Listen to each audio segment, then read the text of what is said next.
Voilà, on m'a surpris en pleine opération de consultation de messages. Bob, bonjour. Bonjour Fabien. C'est la culture, le clou de ce 50, bonjour. Voilà. Vous êtes bien portant? Oui, merci. C'est lisible sur le visage. Fin de course. C'est le titre d'un ouvrage qui retrace le deuxième mandat du président honoraire Joseph Kabila. Ah oui, un ouvrage... Nous sommes dans la littérature. Dans la littérature, mais plutôt dans la caricature. Parce que c'est un ouvrage dans lequel, oui, on retrouve plus les caricatures de certaines personnalités politiques. Et c'est l'histoire carrément, oui, du mandat, du deuxième mandat, oui, du président honoraire Joseph Kabila. Alors, Cash Tembo a voulu retracer cette histoire pour aujourd'hui apporter également de la lumière, oui, sur ce qu'a été le deuxième mandat du président honoraire Joseph Kabila et toutes les péripéties qui ont émaillé ce mandat. Donc c'est un ouvrage littéraire qui est déjà disponible. Oui, on a pu le découvrir ensemble avec le grand public. C'était oui, le week-end dernier au Musée national où une forte assistance également a participé pour oui, essayer de comprendre ce qu'a voulu oui, présenter Cash Tembo, qui est un grand oui, dessinateur RD congolais et oui, qui a pu également donner oui, à différents journaux, à différentes publications ici en République démocratique du Congo, de son talent et également de ses pensées, et oui, qui sont des véritables réflexions. Donc nous y étions et en quelques petites minutes, nous pourrons suivre oui, sa réflexion oui, qu'il a pu présenter au grand public. D'accord, nous nous remettons à la réalisation. Voilà.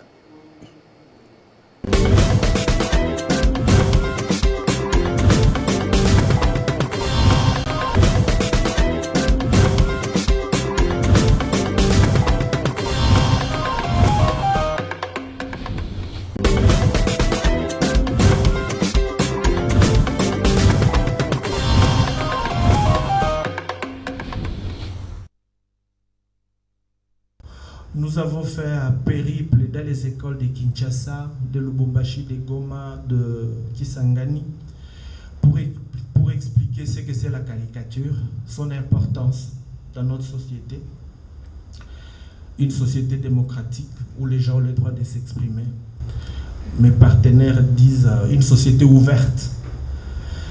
Et donc, une des activités, c'était à la fin de cette tournée, en dehors de la formation qu'on a dispensée aux jeunes talents, il y avait ces concours qu'on devait organiser.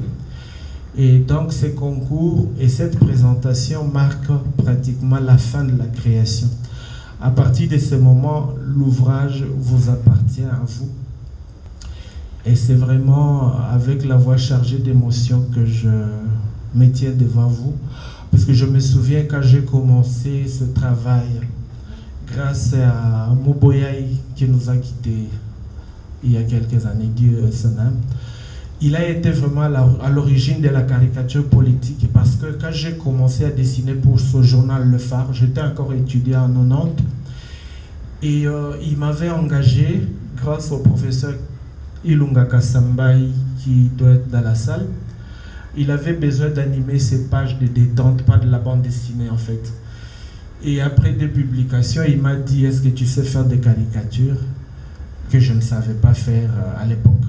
Mais j'ai accepté, j'étais tellement content d'avoir mes dessins publiés dans le journal. Et j'étais payé. Et donc, comme c'était un hebdomadaire, je me suis dit que je m'appliquerais pendant la semaine pour apprendre. C'est ce qui est arrivé, c'est-à-dire que je l'ai appris comme la plupart des dessinateurs que je vois dans la salle. La plupart des dessinateurs de BD congolais, ils sont autodidactes et tous ils travaillent et pour la presse et ils produisent des BD. Avec le temps, j'ai réalisé que la caricature et toute autre forme d'expression artistique et culturelle, c'est la démocratie aussi. Et donc l'ouvrage qui est porté au fonds baptismaux aujourd'hui, cet ouvrage qui est lancé officiellement, qui ne termine pas une course mais qui commence une course, c'est un beau témoignage, en fait, un beau témoignage de ces années tendues, de ces années difficiles, de ces années belles également, parce qu'elles ont marqué un engagement, le courage, la volonté de citoyens congolais, congolaises de tous bords, en faveur d'une pratique et d'une culture démocratique, en faveur de la liberté, qui force le respect à plus d'un titre. Merci beaucoup.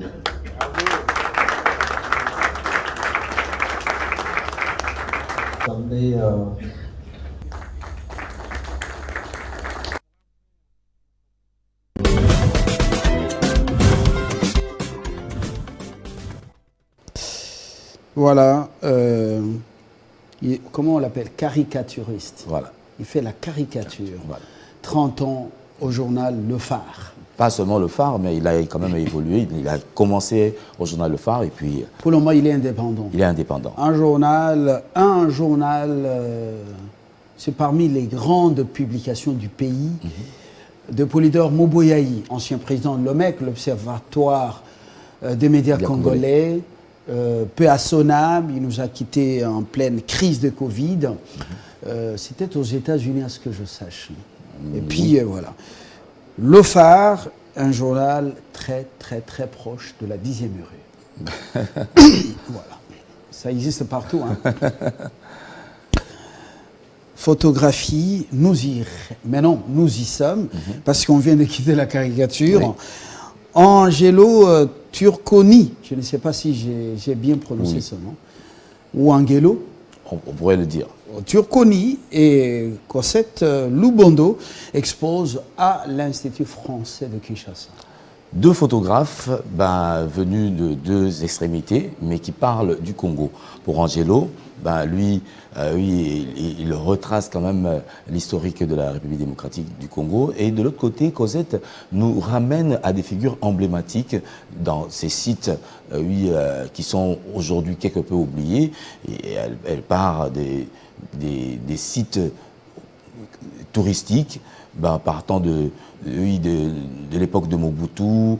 Elle a été à Guadeloupe et elle a pu également émettre de ses photographies. Donc c'est quand même l'histoire du Congo en deux parties qui seront dévoilées au cours de cette exposition qui démarre dès demain, mercredi, à l'Institut français de Kinshasa. Donc invitation cordiale à ces personnes qui aiment l'histoire de la République démocratique du Congo, d'une part, et également de la photographie, d'autre part. Et voilà. Je vois là une... Cosette et Angelo. Alors, c'est un Mopaya et une Congolaise. Voilà, justement. Mais pour un idéal commun, la photographie et l'histoire de la République démocratique du Congo. Et voilà. De plus en plus, ce métier de photographe attire les filles. Justement, parce que c'est le goût du beau, et permettre également à découvrir au-delà de la photo. Parce qu'aujourd'hui, nous savons, si vous prenez une photo aujourd'hui, et même après 3 ans, vous allez vous souvenir certainement du jour, des événements qui sont déroulés au cours de cette journée. Et c'est vraiment l'histoire et le souvenir. Ça fait beaucoup de bien. Oui. J'ai retrouvé, il y a un mois, dans l'album, le vieux album, pendant que je compulsais des dossiers, alors je retrouve ma photo d'il y a quelques décennies. Et cela vous permet de... J'avais 2 ans. J'avais 2 ans transporté par ma mère. J'étais en sandales. 2 ans transporté par ma mère. Coca, moi. Ah oui. Et ça fait toujours beaucoup de bien. Trop de bien. Ouais. Trop de bien. Transporté par ma mère. Et j'avais 2 ans. Ma mère en avait 20. La maman a 20 ans, elle a transporté son fils de 2 ans. Voilà. Voilà. Journée portes ouvertes à la médiathèque. C'est où exactement? À l'Institut français de Kinshasa. Toujours chez le français? Oui. Ouais. Alors, ce sera l'occasion pour les Quinois d'aller faire la rencontre des écrivains congolais, les plus emblématiques, et également découvrir des ouvrages. Donc, c'est une journée, comme on le dit, porte ouverte, de 9h à 17h30. Les littéraires, les écrivains, et les amoureux de la lecture pourront donc... Les dramaturges comme Katende Kach. Voilà. Le plus grand que le pays ait connu comme... les autres là qui sont déjà partis. Ah, c'est ici. Voilà, à la médiathèque. Donc, est-ce que les gens fréquentent encore les bibliothèques? Bon, c'est pas une influence à la médiathèque, mais du moins, il y a, comme toute personne qui aimerait en savoir un peu plus sur l'histoire du monde, et sur la science, l'histoire, tout ce qui pourrait être intéressant pour la connaissance. Donc les gens, ils font quand même un tour. Parce que s'ils ne faisaient pas un tour, je pense que la médiathèque aurait déjà fermé. Voilà. Il faut continuer à rester, justement à dévorer le livre papier, c'est très important. Il y a beaucoup de mensonges aussi sur la toile. Oui. Beaucoup de mensonges. Et il faut chercher ce qu'il faut consommer. Le livre papier reste incontournable. Incontournable.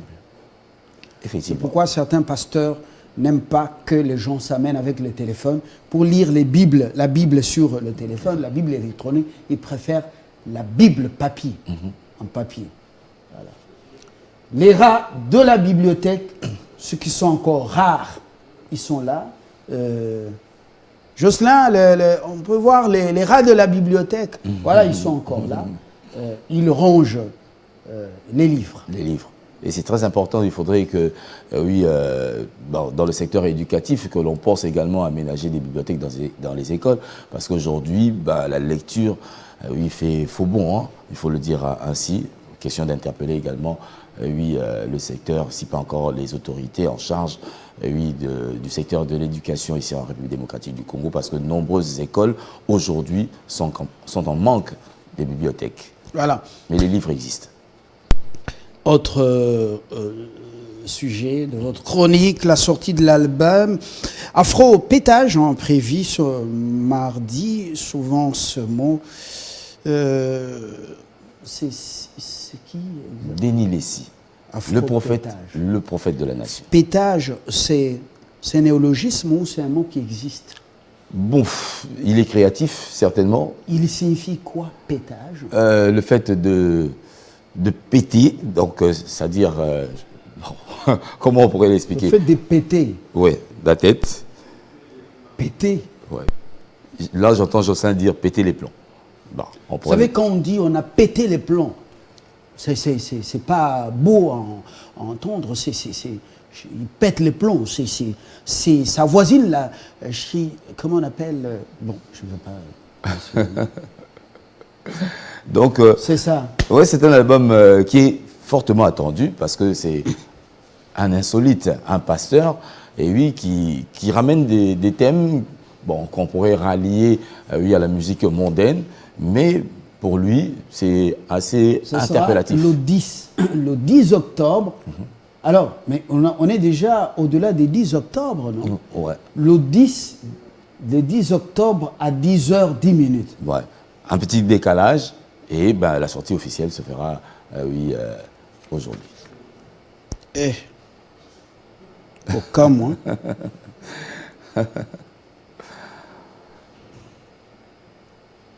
Bon, si c'est pour faire plaisir, mais pour faire rire, amuser un peu les gens, c'est une bonne chose. Voilà.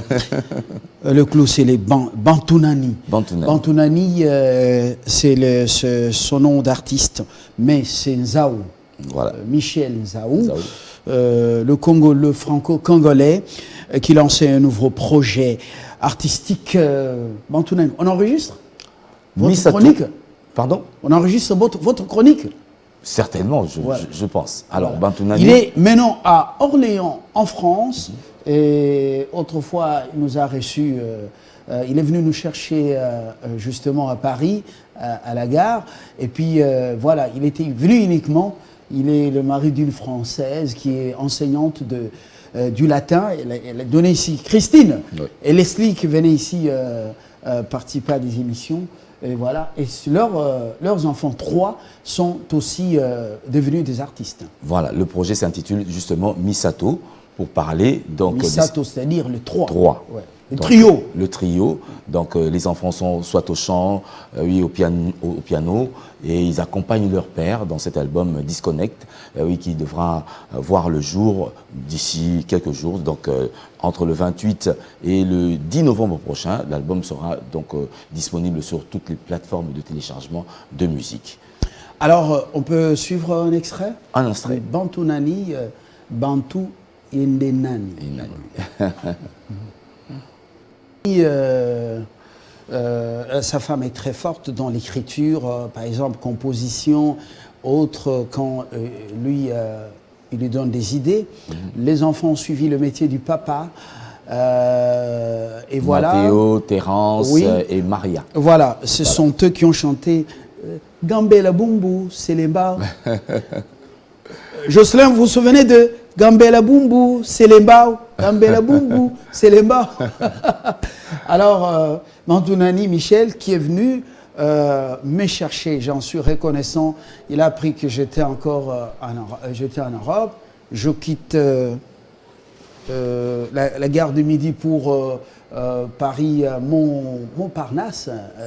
La gare du Montparnasse, il est venu me chercher. Il a quitté Rouen et Orléans. Et puis, il est venu me chercher, voilà, pour le plaisir de retrouver Kana Kanfumu. Il m'appelle comme ça. Kana Kanfumu. Le petit prince. Qui veut dire? Le Petit Prince. Okay. Le Petit Prince. Qui a écrit Le Petit Prince? C'est pas Antoine de Saint-Ex? Antoine de Saint-Exupéry? Je me rappelle non, plus de l'auteur. Non, c'est pas lui. Kana Kanfumu. Je dois me souvenir de l'auteur. Kana Kanfumu. Pour dire, il a chanté comme ça, il y a aussi une chanson Kana Kanfumu. Pour dire Le Petit Prince. Et il m'appelle souvent Kana Kanfumu. Michel Nzao. J'ai suivi également sa fille sur TV5 Monde qui parlait du pays de son père, donc son pays d'origine. Maria Nzao. Voilà. Ça m'a donné des frissons. J'avais aimé ça. Quand on parle du Congo. Ben oui. Voilà. On le sait bien, vous êtes nationaliste. Voilà. Le Congo ou rien. Voilà.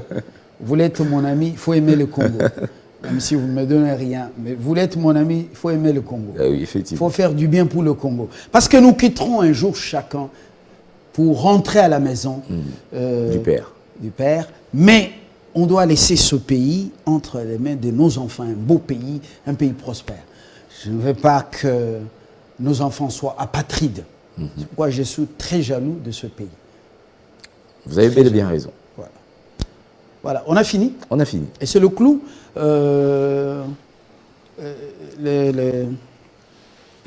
On parlait de la photographie. Oui. Mais regardez plutôt. Regardez à quoi on ressemblait il y a quelques décennies. À quoi on ressemblait il y a quelques décennies. Ça, c'est Lumbala Wakalonji. Donc, j'étais à 2 ans. Ma chère mère. 2 ans. Oui. 2 ans, je crois que c'est 2 ans. Bon, si j'ai bonne mémoire, ma mère m'a donné la date et tout ça. Je suis avec ma chère mère. Très important. Oui, ma mère, Kalanga Charlotte, Kalanga Mukuna. Chipoe Mukulu. Elle est encore vivante. Ah, c'est une grâce. Une grâce. Voilà. Ça fait beaucoup de bien. Ouais, et quand j'ai retrouvé ça, alors je montre aux jeunes gens, regarde, ah, mais tu étais comme ça, tu avais un gros ventre. Mais tu ressembles à ta mère. Ouais, oui. Ah, mais toi, tu ressembles à ta mère.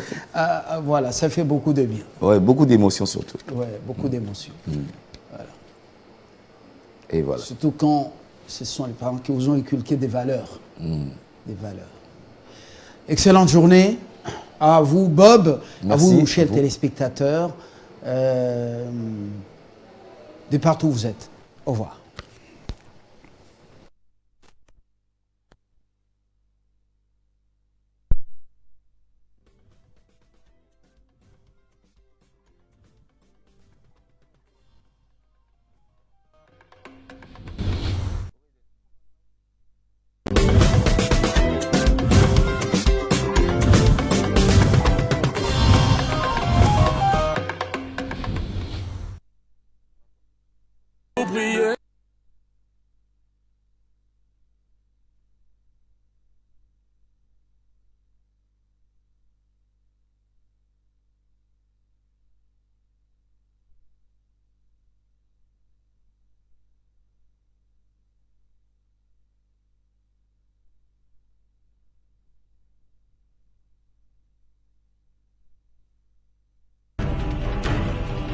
Télé 50, nous sommes une chaîne d'information panafricaine émettant depuis la République démocratique du Congo et nous sommes le premier dans ce pays grâce à notre savoir-faire et à l'exigence du peuple. À travers notre sens élevé du professionnalisme, nous avons révolutionné l'environnement médiatique congolais et avons maintenu les caps. Notre ligne éditoriale basée